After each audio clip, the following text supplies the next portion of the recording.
Hello and thanks for joining us for the Midday News. With the return of writs for the Ligap by-election due in 3 days' time, counting remains suspended as the dispute about the counting location continues. Enga election manager Anton Iamau says although the writ for Ligap supplementary election is due on November 17th, they have not started counting yet. Iamau said his staff are only executing directions from the Electoral Commissioner Simon Sinai, and the last direction received was to move the counting from Wabeg to Goroka. This, he says, is despite a security risk report from the Enga Electoral Steering Committee, which includes the Enga Provincial Police Commander, that there were no security risks in Wabeg for counting to be held there. Protests were held yesterday by men covered in clay imprinted on their bodies were the words "Boxes out, Midday." Police have reported 4 deaths over the weekend in the nation's capital district. NCD Metropolitan Superintendent Silva Sika said the first death involved a teenager whose body was found on Friday night hidden in the grass near the Gerahu roundabout. The other 3 deaths included that of a teenager at Tokarara, a nightclub goer at Gordon's, and a suicide case at 9 Mile where the victim allegedly hung himself. Sika said these are self-inflicted deaths because people are moving around in the wrong places at the wrong time. He said the city is not safe anymore and called on city residents to take precautions when moving out, especially in the evenings. Investigations into these deaths continue. Police in NCD will start conducting roadblocks as part of the police operation leading into the festive season. NCD Metropolitan Superintendent Silva Sika said more than 500 police officers will be deployed around the city. Morobe became the second province after Midday to have a poultry rollout program with a total of 11 women groups and over 400 individual women farmers and their household participating. U.S. Agency for International Development, through its PNG Lookout Ground program, is enhancing the opportunity for women in Papua New Guinea to participate and benefit equitably from economic opportunity. USAID LGP, in partnership with Duos Agro Services, conducted a 3-day training in October 19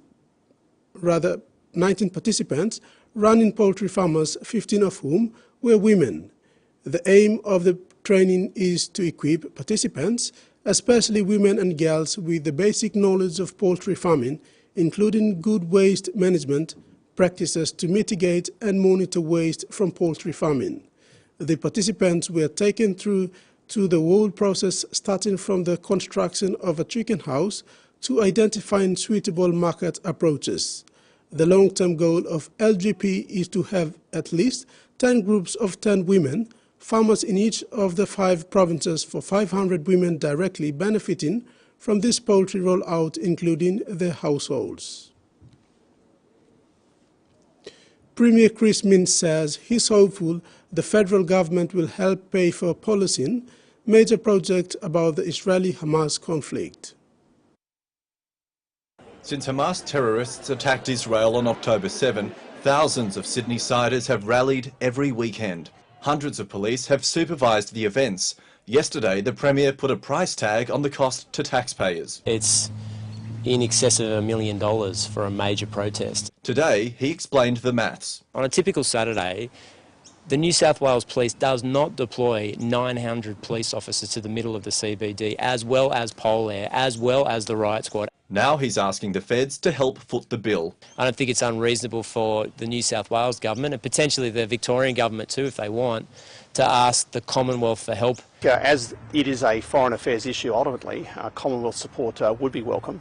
The Commonwealth declined to comment. We're asking the federal government to supply some discretionary funding. As tensions rise in the community, the government is concerned about the effectiveness of an offence introduced in 2018 criminalising public threats and inciting violence on various grounds, including race or religion. It's understood just 6 people have been charged, but so far no prosecution has been successful. If you're going to have a law on the books saying racial vilification and hate speech is not allowed in New South Wales, then it can't be toothless. You might say, well, if you're not using the law, then you risk discrediting it. Law professor Simon Rice says the offence is hard to prove. So it may be that all we do have is a public statement of principle, and we may have to live with the fact that it's going to be very hard to ever actually prosecute. The Premier says the law will be reviewed. Leaders of the Pacific Islands Forum last week expressed strong concerns over the release of treated radioactive wastewater from Japan's wrecked Fukushima nuclear plant into the Pacific Ocean.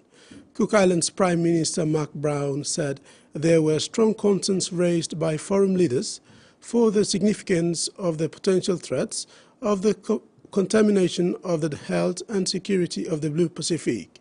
The forum members have expressed differing views on the treated wastewater discharge from the Fukushima Daiichi nuclear power plant, which began in August after extensive dialogue between the member states and Japan. Brown said that the forum leaders also recognized the sovereignty of each of the members to determine their own national positions on this critical issue. Major port operator DP World Australia resumed operations today after a cyber threat brought the company to a standstill on Friday. Clearing a major shipping backlog that's been building since Friday when Australia's second largest port operator took itself offline after being hit by a cyber attack. We detected unusual activity inside our operation and we immediately decided to shut down all connections. DP World Australia operates ports at Brisbane, Melbourne, Sydney and Fremantle. The shutdown meant containers were trapped in those yards until today. Now 30,000 containers need to be moved on.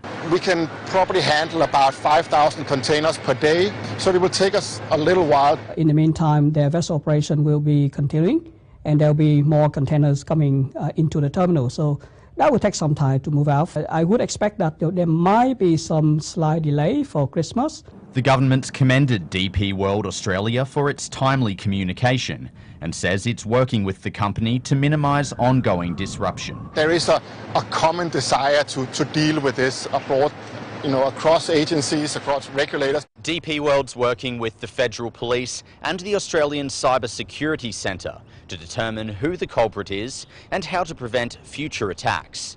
It's also trying to determine if any data was stolen. This highlights the vulnerability of systems. It means that we all need to do more work to uplift the security of them, the resilience, particularly of critical infrastructure. There have been no ransom demands or threats from the hacker. The first contingent of Team PNG athletes and officials landed at Henderson's International Airport in Honiara, Solomon Islands yesterday. The team is led by Chief de Mission Fayadina Lalo. All were warmly received by Papua New Guinea High Commissioner to the Solomon Islands, Moses Cowell. Lalo and one of the flag bearers, Ramona Padio, were the first to be greeted by the High Commissioner upon their arrival. They are among 119 athletes and officials who made a 2-hour flight across the Solomon Sea. Lalo said PNG is pleased to be part of the Games this year and hopes it can help make it a success. The teams will use this week to settle and do their final training and preparations before competition begin. The Games opening ceremony will be held on 19th November. The PNG men's and women's sevens teams were impressed despite going down to Samoa and Fiji in the recently concluded Oceania Rugby Sevens Championships held in Brisbane, Australia. After defeating PNG, Samoa men's and Fiji women's teams booked direct entry for the 2024 Paris Olympic Games in France. PNG refocuses on the battle ahead at the Pacific Games in Solomon Islands. PNG RU President Paul Siwi said both teams finished in the best way possible. Alongside Tonga, PNG has qualified for the final Olympic qualifier next year and also the World Challenger Series. Siwi said the 2024 World Challenger Series is 3 tournaments. The top 4 sides at the end of that series play the bottom 4 sides at the end of next season in order to qualify for the following season's 7th World Series. Siwi said PNG Sevens have a lot to look forward to. Meantime, he expects Fiji and Samoa to file the same winning teams in the Pacific Games. That's all for now. Do join us this evening at 6 for the main news. Bye now.